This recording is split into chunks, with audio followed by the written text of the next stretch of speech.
So I said gardening was 15,000 years old, and that's really the history of agriculture. And for the vast majority of that history, everything was organic.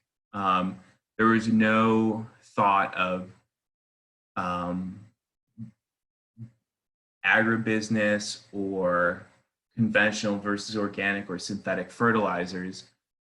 But then in the 20th century, around World War II, between the two world wars, really, um, there were scientific advances that made the advent of synthetic fertilizer really possible. And for large farms and for people who ran basically chemical companies, this became very appealing because it did, and it still does, at times boost yields in the short run.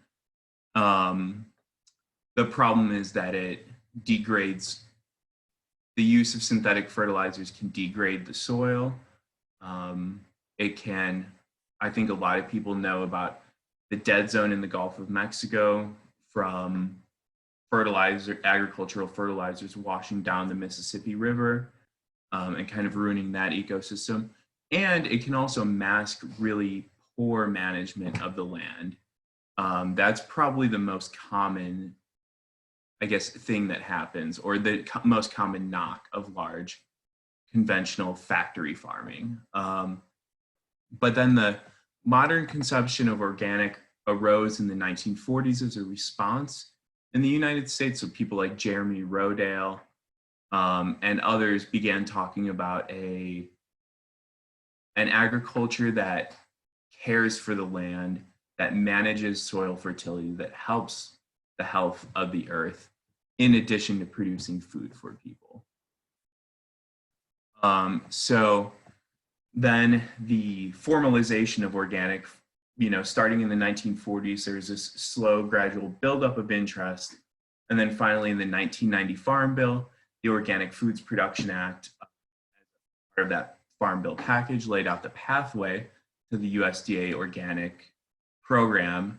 It took 12 full years for final rules to be written and implemented, because up until 2002, there was this regional patchwork where California vegetable growers would have one set of organic rules, and then Wisconsin dairy growers would have another set of organic rules. And so you didn't necessarily always know what it meant.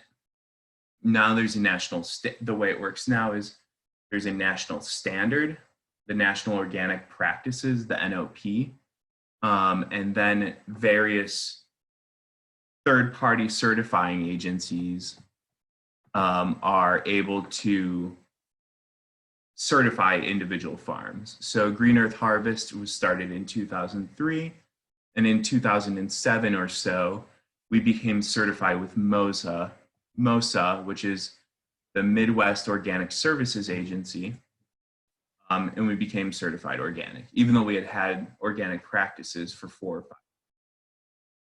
And so when I say organic practices, what I mean is that all the products that we use in terms of fertilizer, or if we use limited amounts of pesticide, are from a natural origin.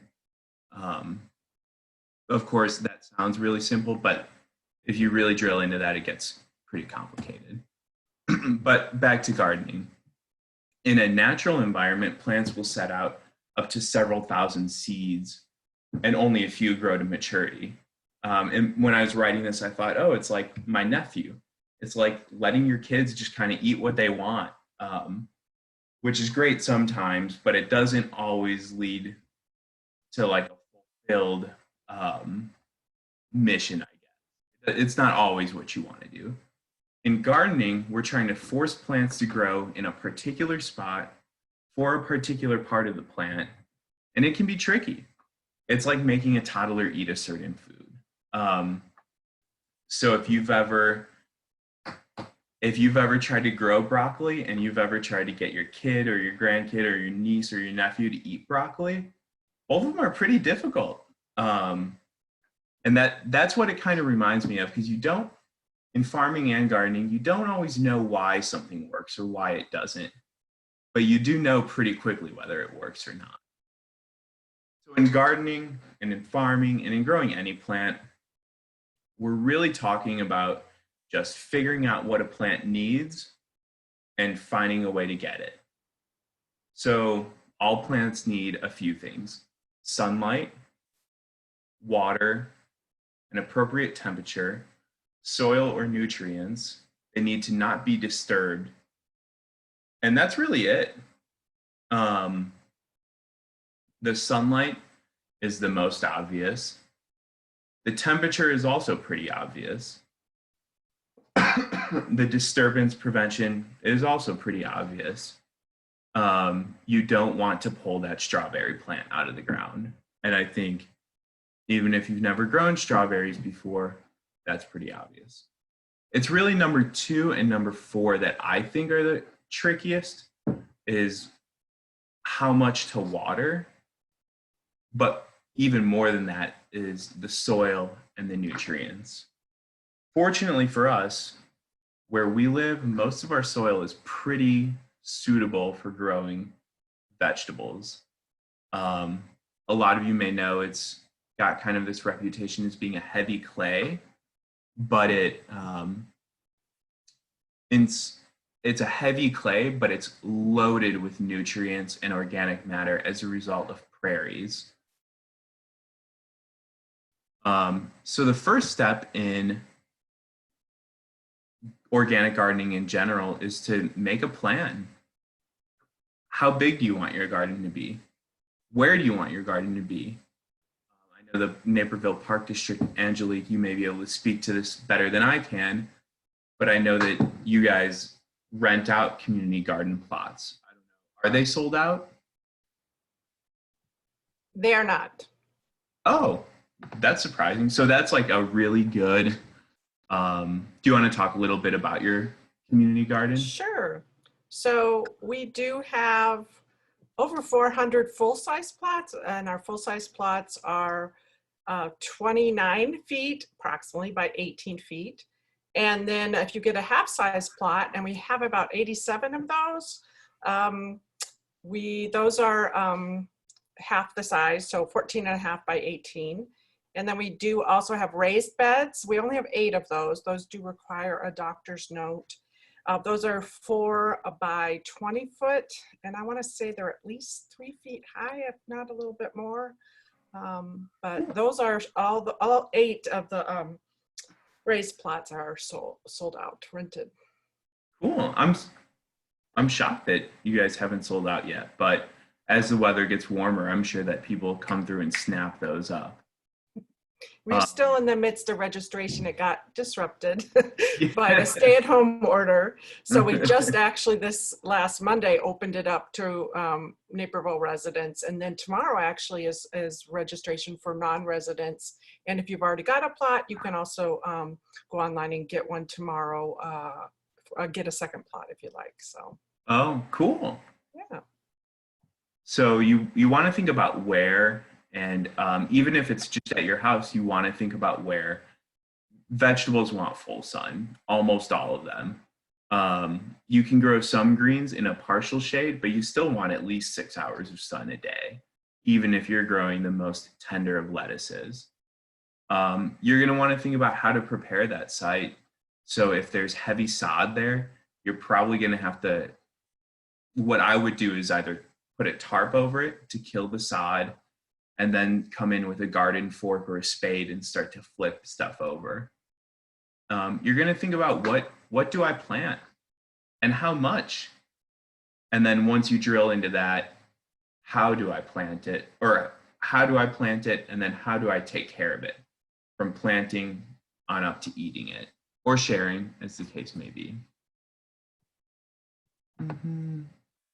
And so location is going to be the biggest thing. You're going to want, as I said before, a lot of sun, and the microclimate is going to matter too. If it's sheltered from wind, you may be able to have, my grandpa, who I said I plant tomatoes with before, I would never plant tomatoes before like May 15th in Illinois, on a farm in a wide open field. But he plants them every single year on May 1st and has never seen one die because he plants them right next to his house. So you're going to want to think about, is this a cold part of my house? Is it south facing? Is it warmer in May because of the angle of the sun or something like that?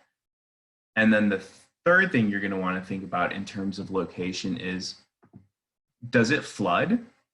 Because if it floods, you're going to have a really hard time growing vegetables. You may want to build some raised beds if that's the case. A pretty basic design is pretty easy. And you can find tons of designs for raised beds, whether they're with bricks, with boards. I have one friend who does a lot of ecological restoration, who will cut buckthorn and then turn them into stakes and mallet them into the, and use a mallet to put them into the ground. So you can build a raised bed from a ton of different materials. I took this size figure from Kelly, who's done this presentation before. I'm a little skeptical of it though. He seemed to think 4x12 is a good upper limit for the first year. But I think about a 4-foot wide like pathway, and I kind of think like, oh, that's not really a lot of room to walk down even. So I would actually start a little bit larger than that, personally. And then you're going to want to think about the soil in your garden, whether you build a raised bed or whether you're just gardening in the soil that was already there. If you really want to go full on scientific, you can do a soil test for nutrient deficiency and for pH, which is the level of acidity.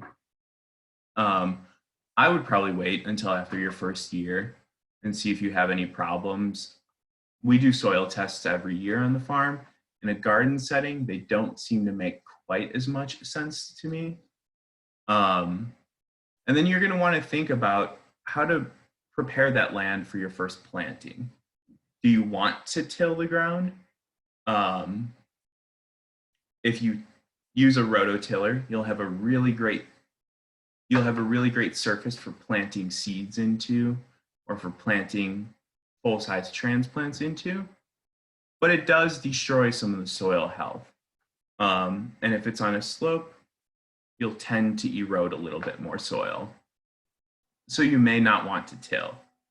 You can do the double digging method that I alluded to earlier, but it's also a lot more work.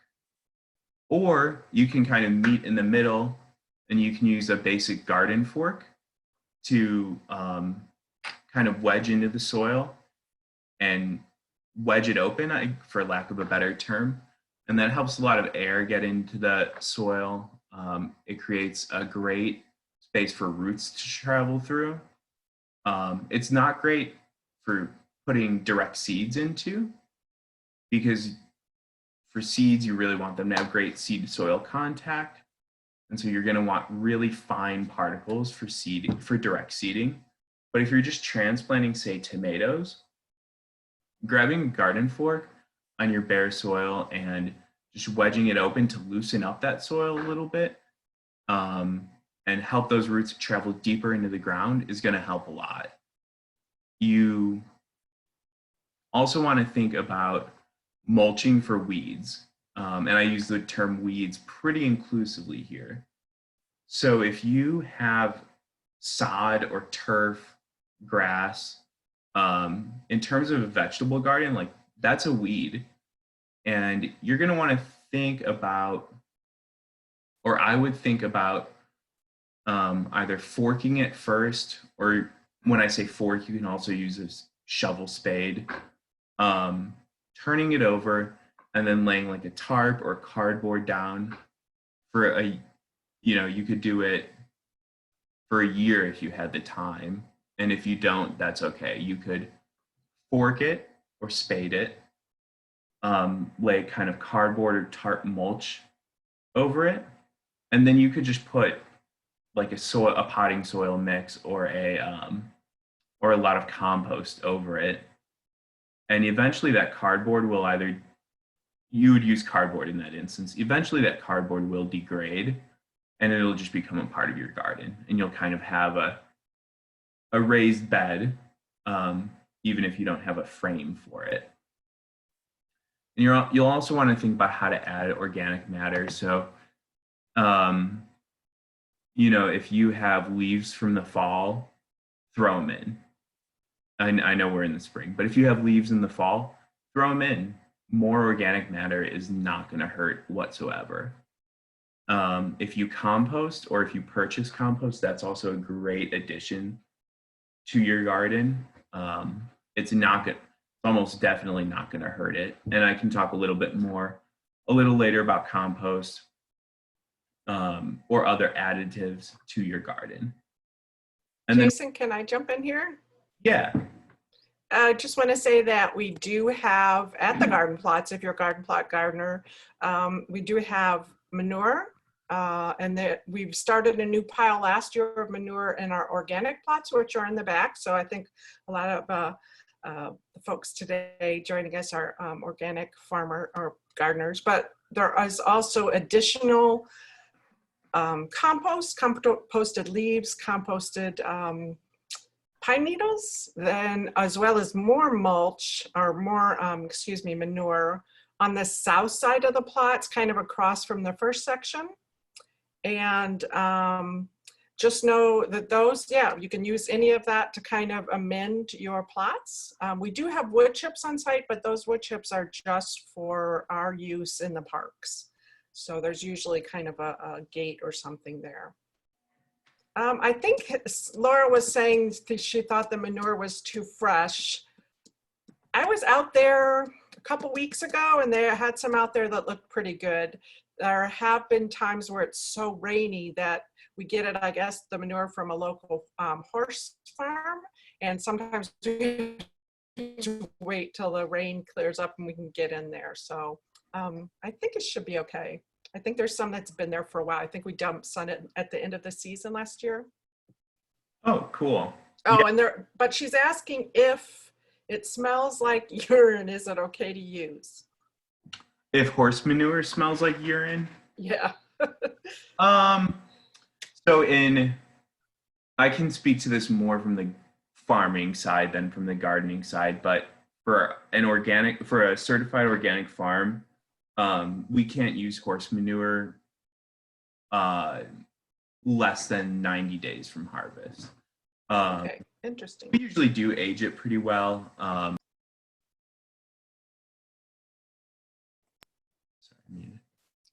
If you're ever in doubt. I'm sorry, Jason, I just accidentally muted you. Yeah, no worries. Can you repeat that? Yeah. Sorry, everybody. So I'm speaking more from a farming side. We can't use, because of our certification, we can't use horse manure less than 90 days before harvest in a given field. So, but if you're ever in doubt, you can also use like composted leaves are going to have a nutritional profile or a carbon nitrogen ratio, which is what you look for in compost, that isn't that terribly far off from horse manure. Actually, it's not quite the same. I think horse manure, when you can get it and it's aged, that's great. But if you're ever in doubt, just use leaves, because those are also going to be really good for your soil profile. They're going to add more organic matter, and it really improves the texture year over year of the soil that you're using. But horse manure, when we've used horse manure and we've laid it down, and we lay it down 90 days before harvest, but it smells pretty funky. I wouldn't worry too much about it personally. And if you're in doubt, use less or just use leaves, I would say. And what about the evergreen, the pine needles that we have? Yeah, I've heard a lot about how if you add basically material from coniferous trees, that it can acidify soil a little bit. I would say kind of I would tend to use the leaves from like oaks, maples, stuff like that first. But if you want to use pine leaves, just use a little bit at first, um, and see how your garden reacts. And if you like the way it reacts, then add more. And if not, then kind of back off from it and maybe add more horse manure or more leaves. Okay, yeah. So maybe at the garden plots, we don't like a lot of things, or nothing really should go in the aisles of the garden plots because we have to mow them. But you certainly could use, if it's muddy, we allow, like, if you want to bring grass clippings from home, you know, and then you want to cover the muddy spots outside of your plots or inside of your plots, you could certainly also use the pine needles, it sounds like. Just not a big Yeah, clump. yeah, definitely, definitely to mulch in the walkways, Yes. right?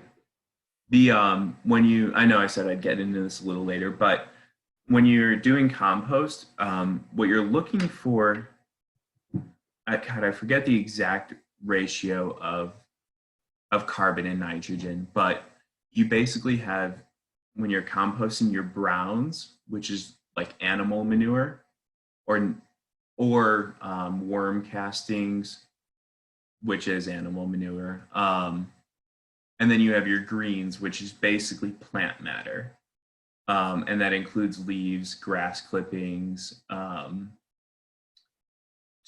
grass clippings, food scraps, vegetable and fruit food scraps, plant-based food scraps. Um, and so your browns are going to be higher in nitrogen. Your greens are going to be higher in carbon. And it's not really super important what the exact ratio is as long as you mix them together.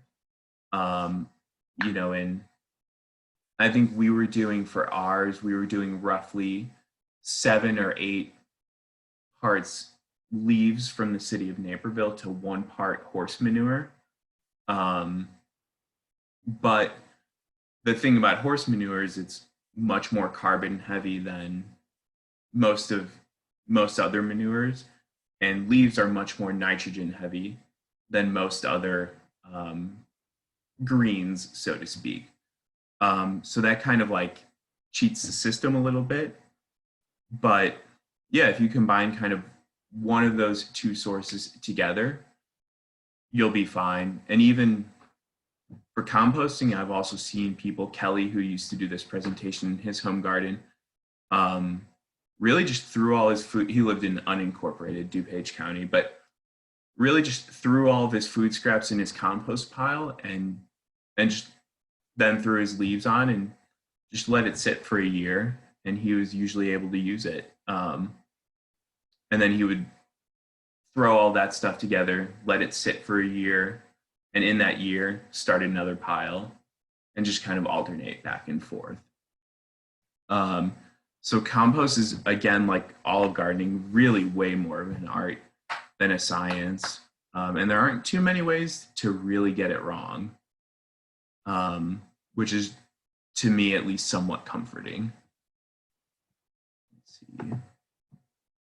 And then I want to talk about how you decide, what do I plant? Well, it really just depends on what you like. It also depends on what's easy. And what's easy kind of depends on your soil, your climate, your drainage, and your schedule. So I think most people really like tomatoes. So that's probably the most common garden plant, I would say. And tomatoes around here aren't too difficult. You're gonna get tomatoes in any given year because most of our soil is really heavy in organic matter. We have fairly hot summers, but we also have rainy summers. So you're probably gonna have tomatoes for like a month or two out of the year. And then it rains a lot, so tomatoes will get a fungal disease is what happens to most people. But if you're growing tomatoes and you're going to be out of town half of July and 3/4 of August, that's not really going to work out for you, as opposed to, if you're going to be out of town for a couple months of the year, or if you are going to be out of town, if you are going to be too busy working to go out to your garden and pick tomatoes, say Monday through Friday, that's going to be pretty tough for you. You might want to grow something like lettuce or like carrots, where it's not a fruit that can kind of go bad. But really, what you want to plant depends on what you like.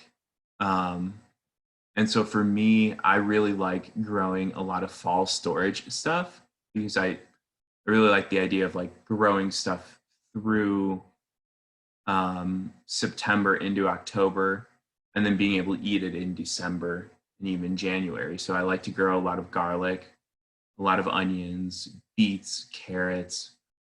I haven't tried sweet potatoes around here, but that's, tantalizing. And then the harder question to judge is how much. And it really depends on, do you live alone? Do you live with another person? Or do you have, 5 or 6 people living at your house? And how much can you share also? There's a saying, and I'm sure it's pretty cliched. I'm sure this isn't the first time people have heard it, but in a lot of rural communities, the only time you lock your car door or your front door, whatever, is zucchini season, when people are just trying to give away summer squash, because it's just growing like crazy. So if you grow summer squash, you're gonna get to know your neighbors pretty well, because you're probably gonna be giving them food. Or if you are one person living alone and you grow 4 or 5 tomato plants, you're going to want someone to give that food away to, which can be really cool. But it's something to think about for sure. Another thing is the amount of time to harvest, or days to maturity, is what it says on a lot of seed packets. So if you are growing, I guess that doesn't really have a ton to do with how much, but you're going to want to think about days to maturity. So you're going to want to think about if you have vacations planned in the middle of tomato season, like in late July or in the middle of August. You're also going to want to think about,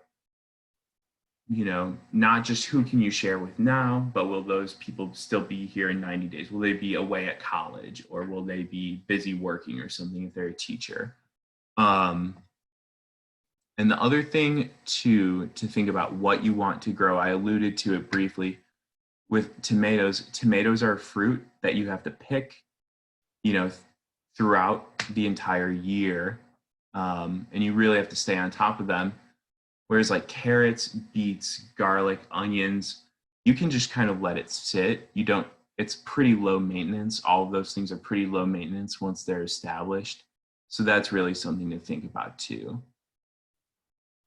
And I want to walk through, I'm not sure if you guys can see my cursor, but I want to walk you through this seed pack.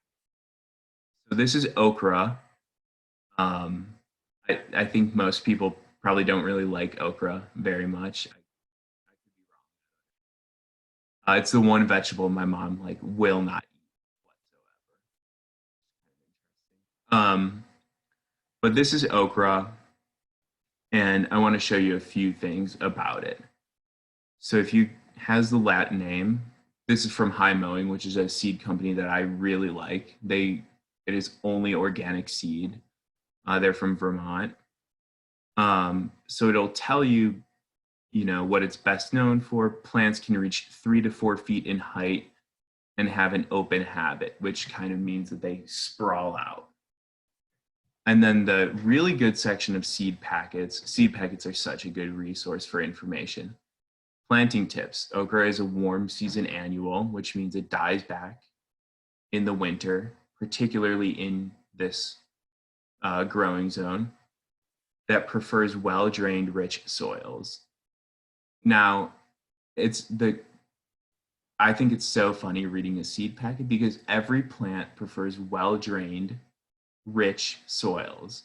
There's not a plant out there that's like, oh, I want, a really poor soil that floods. It just doesn't happen. Um, but so the seed packet will also tell you start transplants 4 to 6 weeks before the planting date. So if you're sowing seeds inside, that gives you a good idea. Days to maturity are from transplant. So let's see where it says days to maturity. Right on the side here, days to maturity. I don't have my glasses on me, but I think that's 86 or 85 days. Oh, maybe it's 55 days. But that'll tell you if you are transplanting this out, it'll be 50, I think it says 55 days from the day you transplant to the first day you can expect to harvest from it. And so that's, 7 or 8 weeks. And then if you're seeding it, if you're putting a seed in a pot 4 to 6 weeks before that, so it could be 11 or 12 weeks from the time you start the seed to the time you harvest. And once you start seeding it, growing that plant, you've kind of made the commitment to yourself, like, okay, I'm going to try to take care of this plant. So that's, something to think about. 12 weeks from now would be roughly the middle of July, which is kind of wild to think about that. If I want an okra now, I would want an okra in July, I would start it now.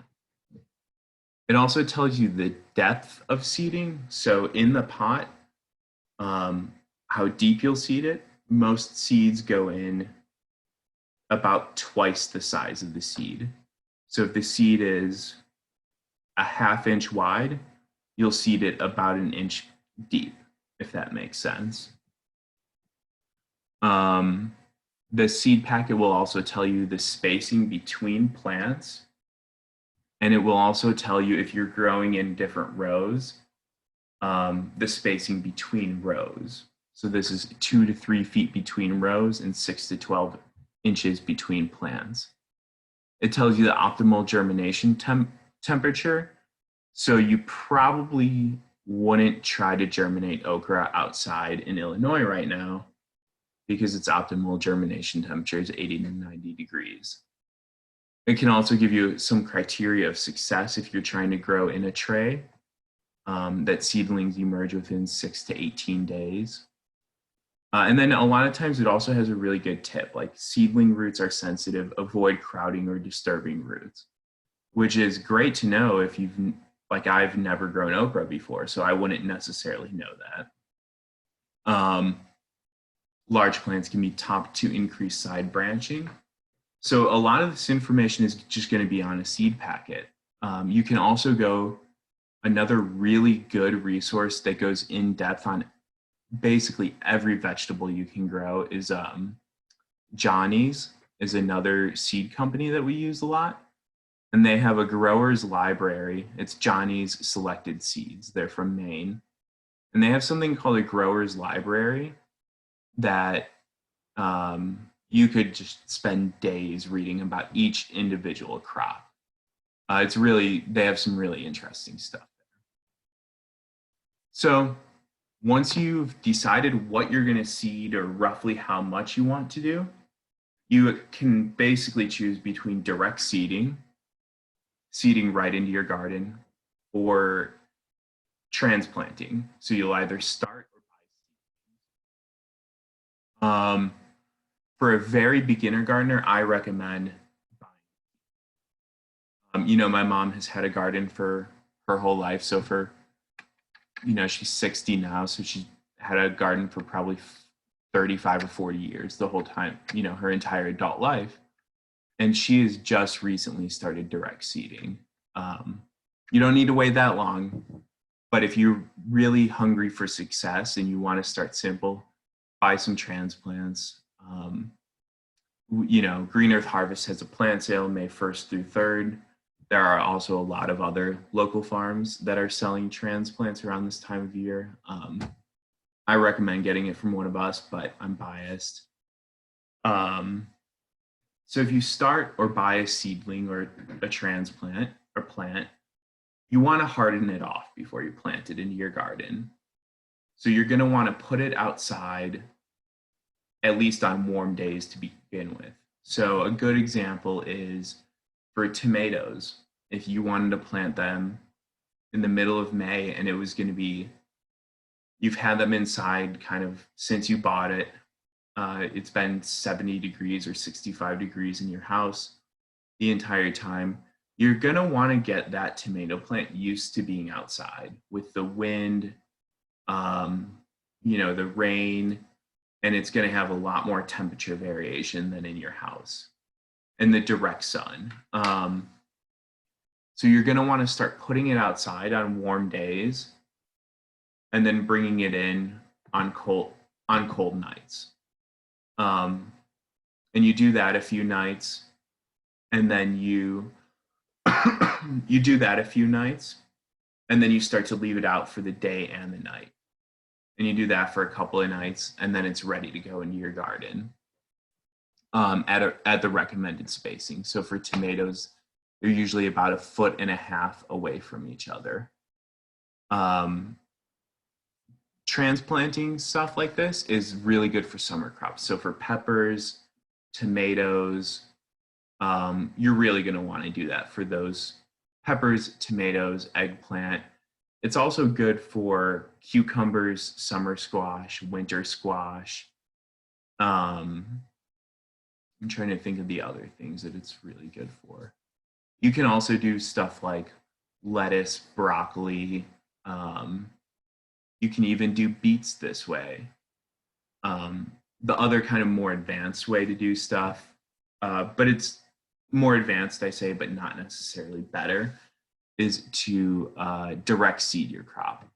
So seeds, as I said before, will go in about 2 times the width of the seed. If it's a 1-inch seed, which is a pretty large seed, you'll want to go 2 inches deep. So this will be good for roots and greens like carrots. Carrots are the one thing you really only want to direct seed. They're good. This is good for radishes, for beets, turnips, and also greens like arugula. Lettuce can be done this way, and mustard greens and spinach can all be done this way. And then you can also do cucumbers and squash as direct seeded stuff.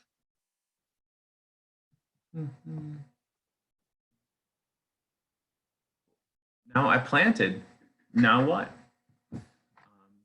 So a big thing is for, especially if you're direct seeding it, is water. If you direct seeded something, you're going to want to keep that soil moist until the plant emerges. So that you're going to want to water a little bit very frequently until the plant emerges. I would say a little bit every 2 or 3 days, really, without overwatering. And then you're going to want to do about 1 inch a week after the plant emerges. Or if you transplant something, you're going to want about 1 inch of water a week. That includes rain. So in Illinois, I think we all know it's pretty common to get in the summer to get 1 week where you get 3 inches of rain. So just don't water for a week or 2 after that. In the garden, probably the most common ways to water are just with a garden sprinkler. That's the way I've always done it in my home garden.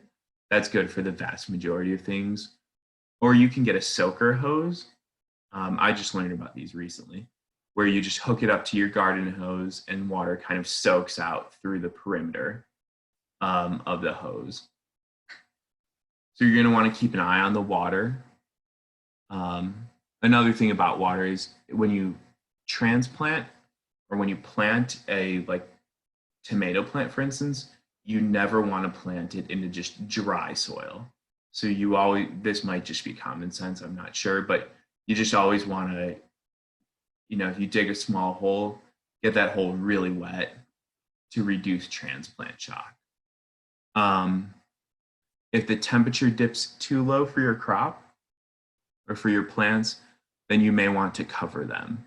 So for a tomato, too cold is like, you know, it's hard to say there's a hard and fast line, but for a tomato, too cold is very different than too cold for broccoli. Um, and I'll just say that for the time being. If you've seeded greens or roots, you may have to thin the seedlings. So if you've seeded radishes and you have, 5 radish seeds within 1 inch and they all came up, that's not a bad problem to have, but you're going to want to pull some of those because otherwise you're not going to get good sized radishes at all. For most gardeners and organic farmers, the number one task of a garden is weeding. You can either hand weed, I strongly recommend buying a hoe so that you can stand up and weed. I, I think that may have saved my parents' marriage a few years ago, just getting like a weeding tool so that my dad didn't have to bend down and pull weeds.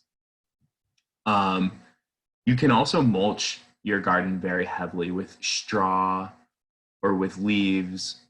I've seen people do it with newspaper or with cardboard so that I've even seen people do it with grass clippings. That's what my parents do. So that you don't have to weed very much. And that really makes a garden much more enjoyable. I strongly recommend mulching where you don't have plants growing, or where you don't want plants growing, I should say.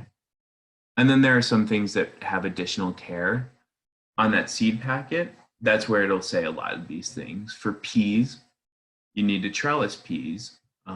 It's fairly simple.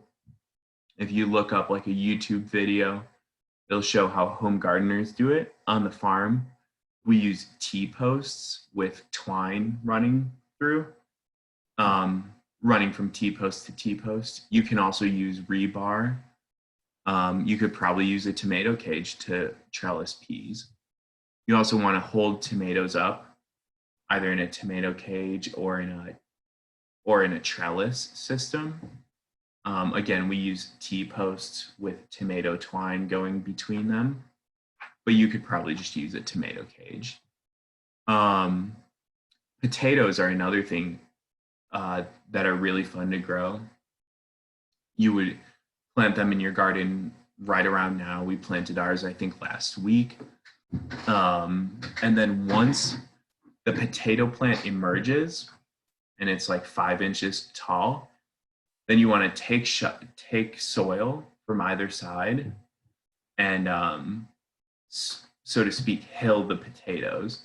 So you're just throwing soil on the sides of the potato plants, giving it more space to grow out those tubers that we harvest later in the year. So I want to talk a little bit about tools real quick. This down here is just, there are so many different ways to mulch your garden. And for a home gardener, especially a beginning home gardener, I just cannot recommend mulching enough. It really makes it a lot easier. Even wood chips. In Bolingbrook, I think we have like a municipal wood chip pile that we can take from for free. I strongly recommend even using those. They'll break down after a year or two. They'll add to your soil. Leaves or grass clippings will add to your soil. Compost is a good mulch that will add to your soil. So cannot recommend that enough.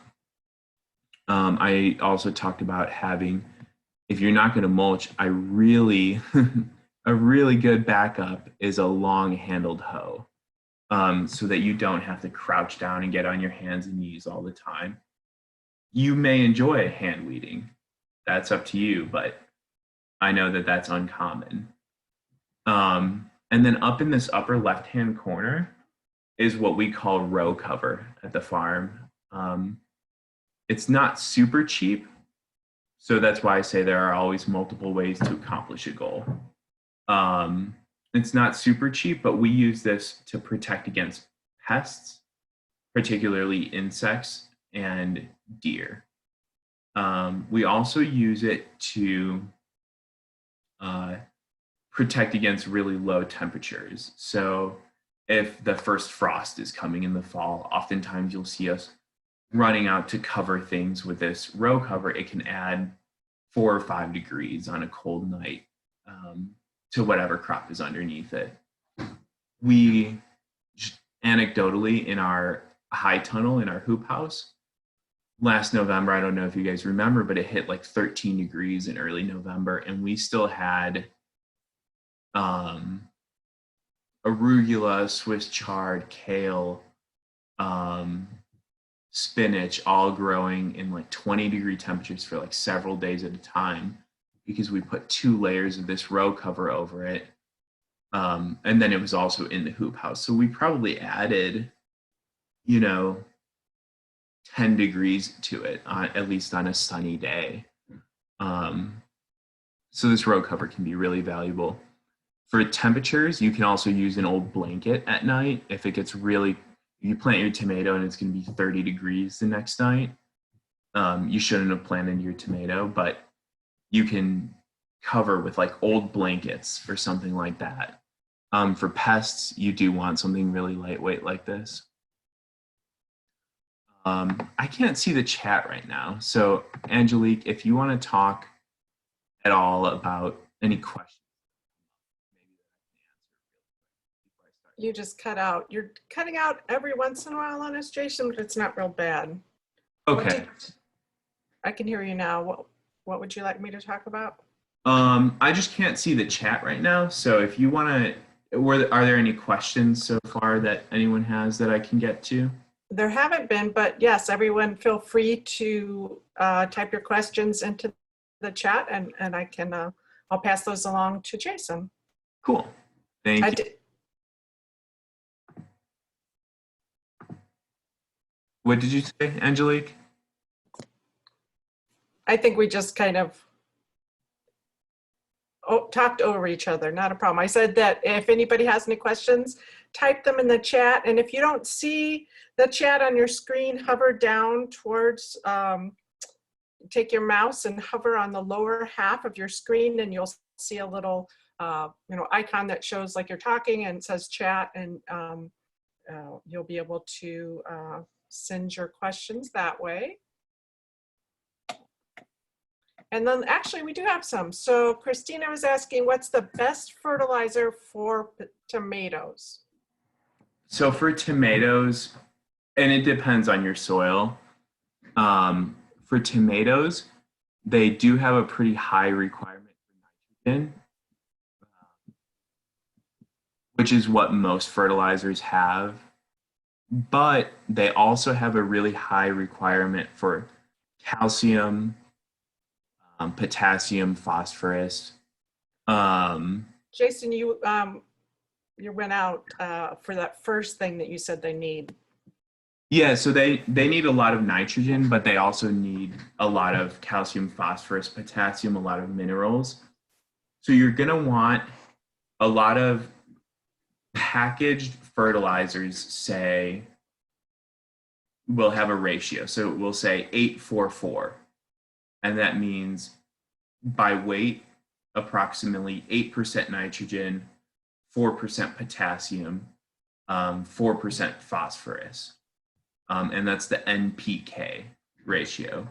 So for tomatoes, you're gonna wanna find something that is roughly equivalent amounts. That can be really hard to find.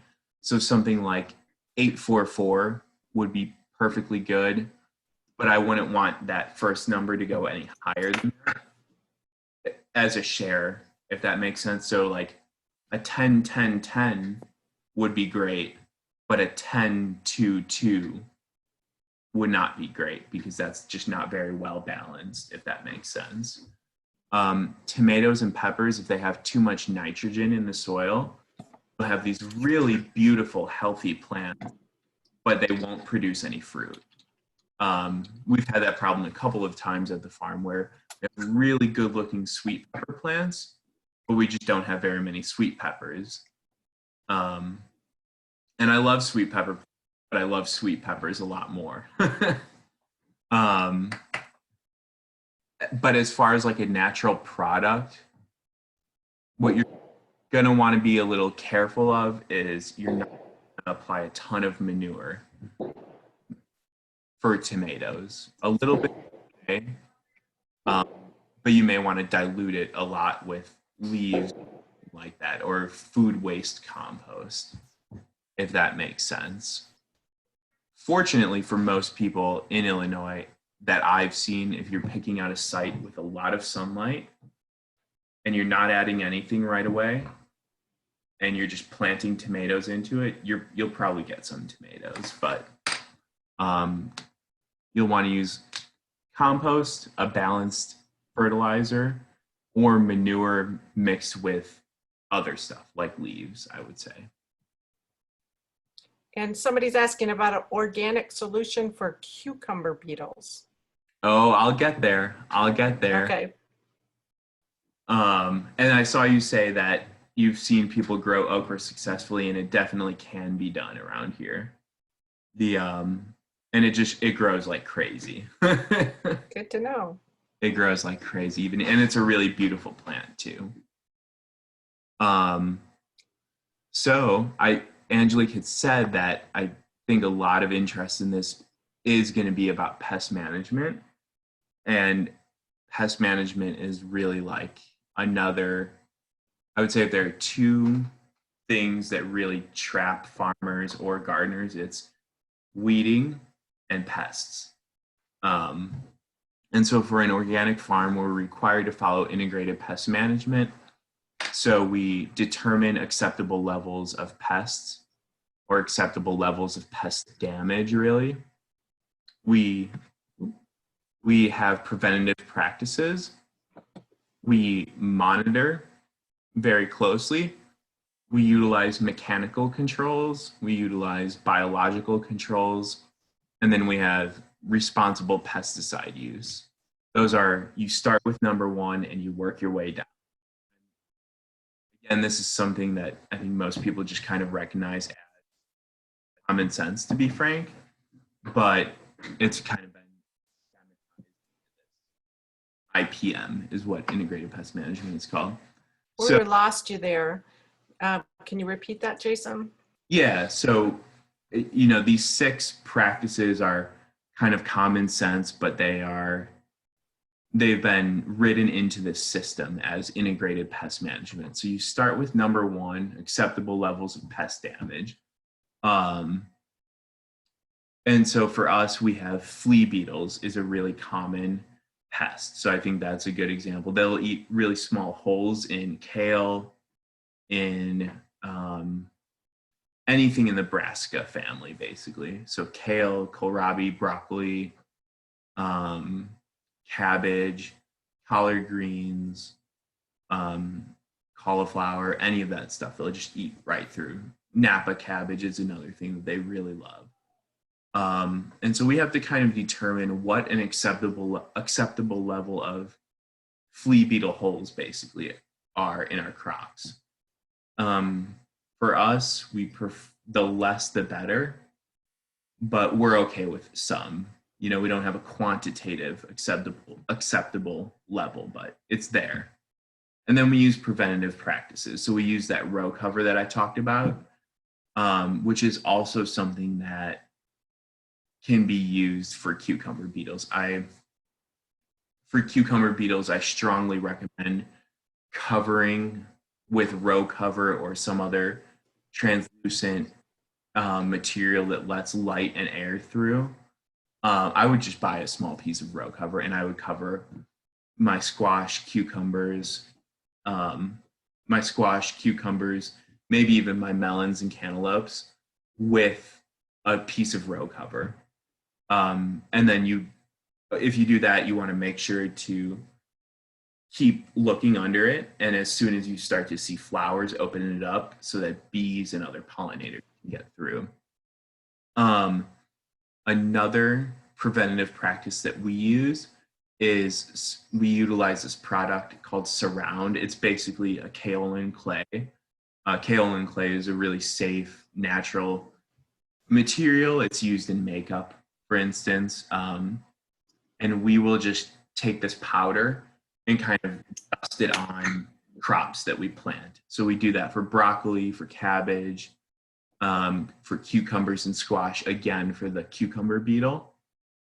And once we take those preventative practices, then we start monitoring.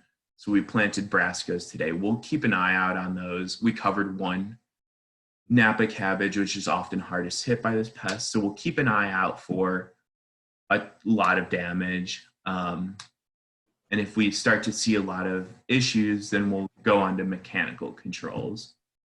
For flea beetles, there aren't really mechanical controls, but for other pests like cucumber beetles, it might look like taking off individual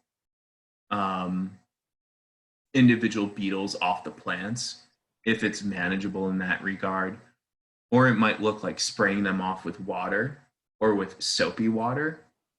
Soapy water is something that I've heard on a smaller scale does well for cucumber beetles, but I've never done that, so I can't really confirm it.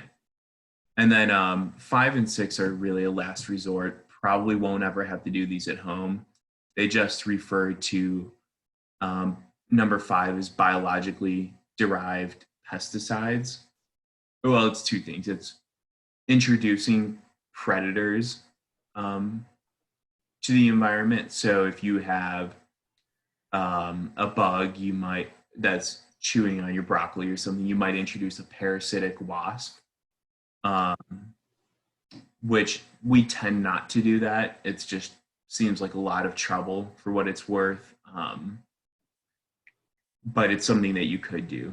Or you can use a biologically derived pesticide, which is allowable under the organic label. Again, that's really a last resort. And then in integrated pest management, I should just mention responsible pesticide use refers to responsible pesticide use of pesticides that organic growers cannot use, or certified organic growers cannot use. So that doesn't really apply to us, or probably to the home gardener. So those are kind of the six levels that you want to work through with each thing. But for cucumber beetles in particular, you want to use a row cover, use a kaolin clay,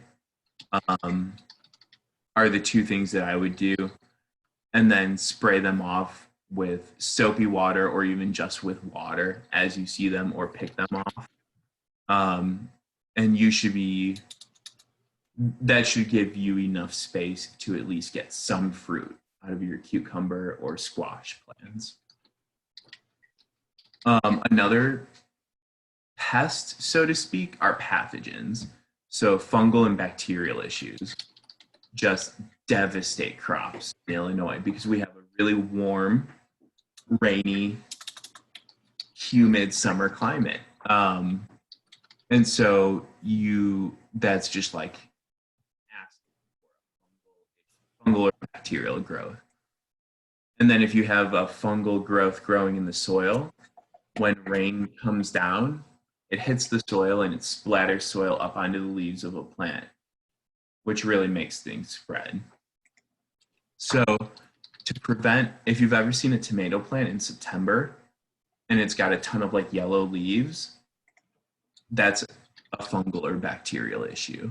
And for either of these, fungal or bacterial, you'll follow the same practices to kind of avoid these. So you want airflow and you want to practice good hygiene.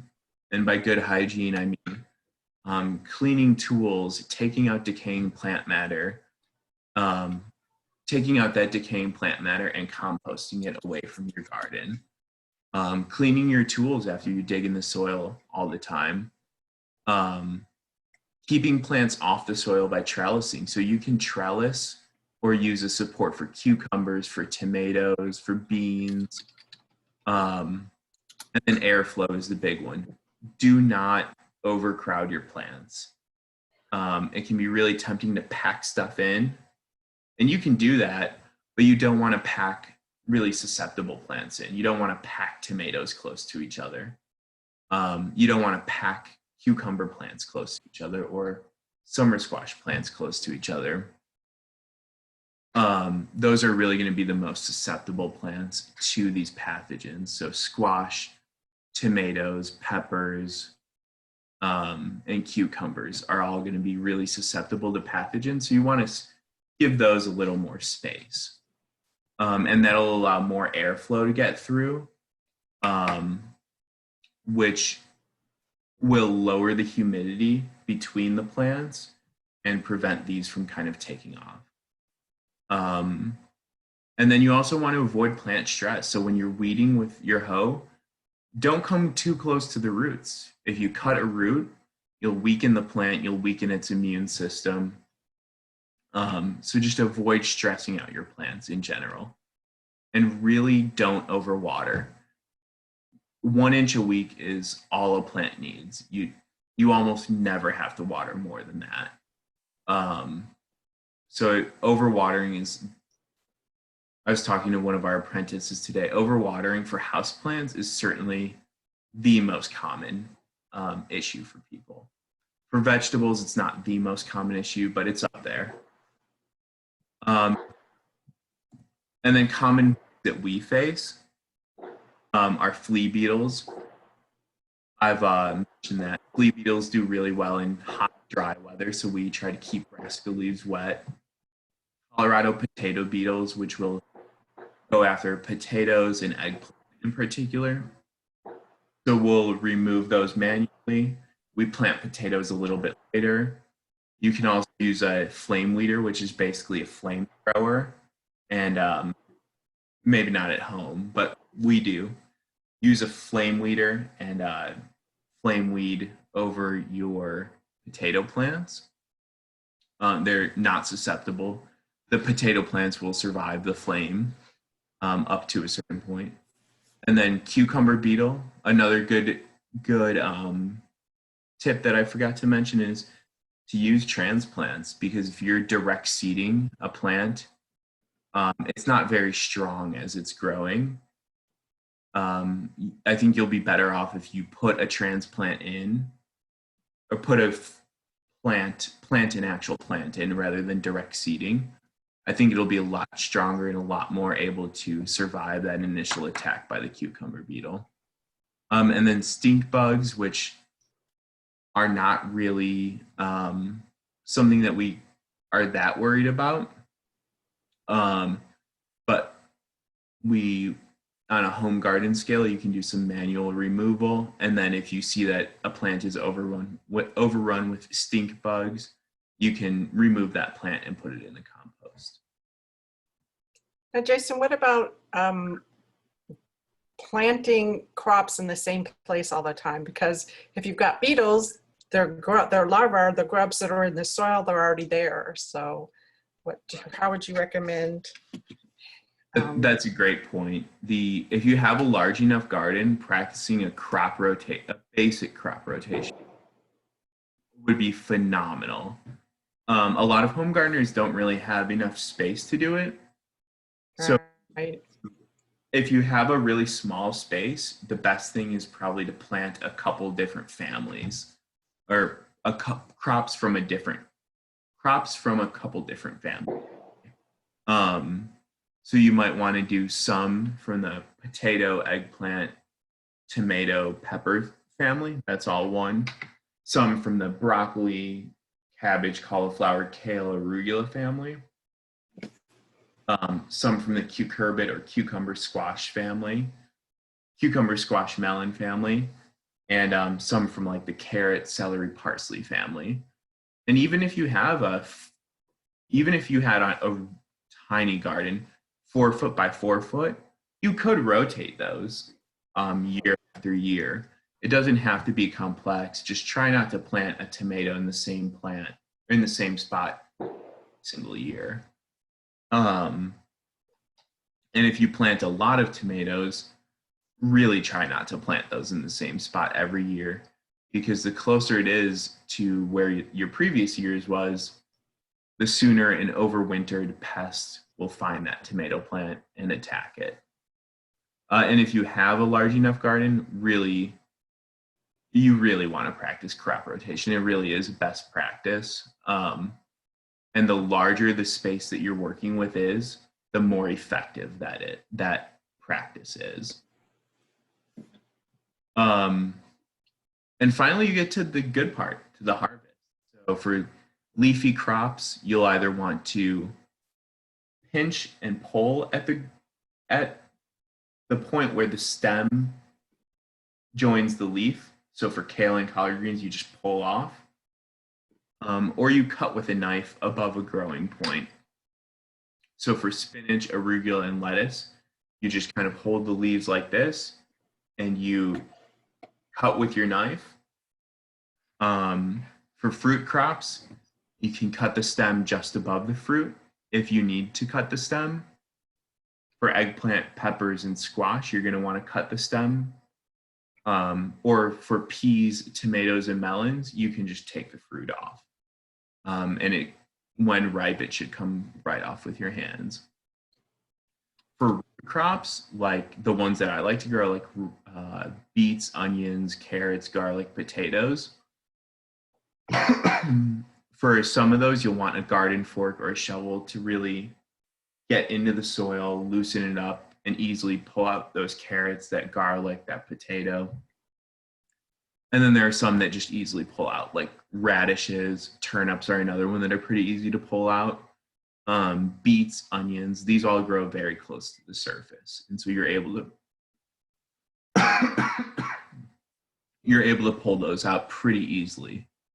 When it comes to harvest, you're going to want to know, what does a crop that's ready look like? And so for tomatoes, it's pretty easy. It's red tomato. For some things, it's a little trickier. Like for melons, it's when the stem slips easily off of the fruit. For garlic, it's when it's basically, if it's July and it's not raining, you can harvest your garlic. Most of those are pretty easy, but if you ever have a question about what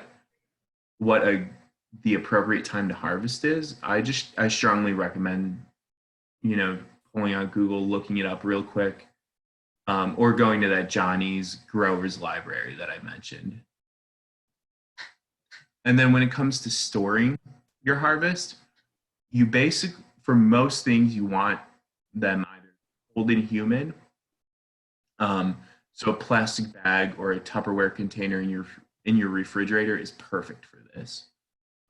That's your leafy greens like arugula, spinach, lettuce, broccoli, cauliflower, peas, beets, carrots, radishes.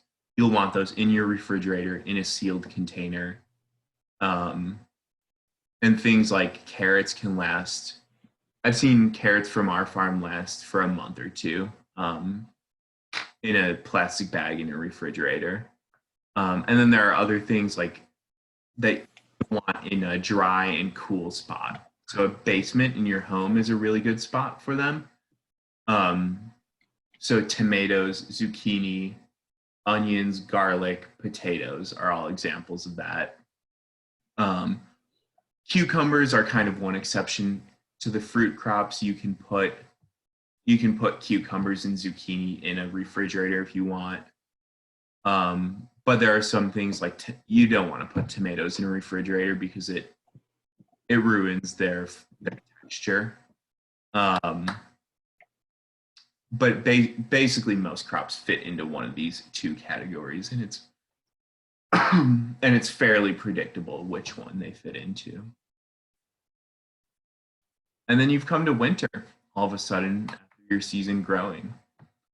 This is a picture that I took as I was ordering seeds for the farm.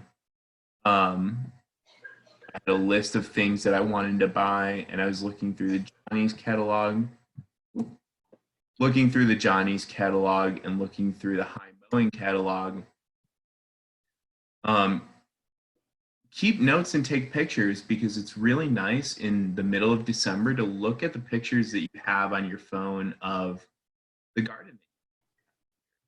Even after the food has kind of faded away, it's nice to remember those days in the sun. And then keep notes of what went well and what didn't go well, even when it can be a little frustrating to keep those notes. Mhm. Because then you can work off of that for the next year. At the farm, we've got this really renewed emphasis on record keeping. And we always say, like, you know, it's okay if something doesn't go well, but you need to, in 6 months, like, you need to be able to remember that it didn't go well so that you can fix it for the next time.